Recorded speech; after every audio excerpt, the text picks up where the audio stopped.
Hi guys, welcome back to my channel. Today I'm going to be showing you my CUCAMELONs, and one's right down here, a really big one. And they're actually a tasty snack. Here. And they're a baby cucumber, but they kind of taste like watermelon.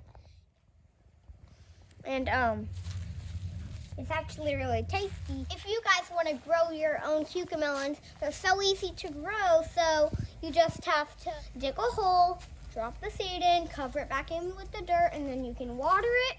Get a watering can, you could fill it up with water it, or you could get a water bottle and water it.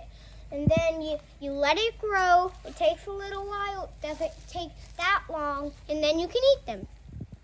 Okay guys, that's all it for today. And if you like this video, comment in the section below. Subscribe to my channel. Bye.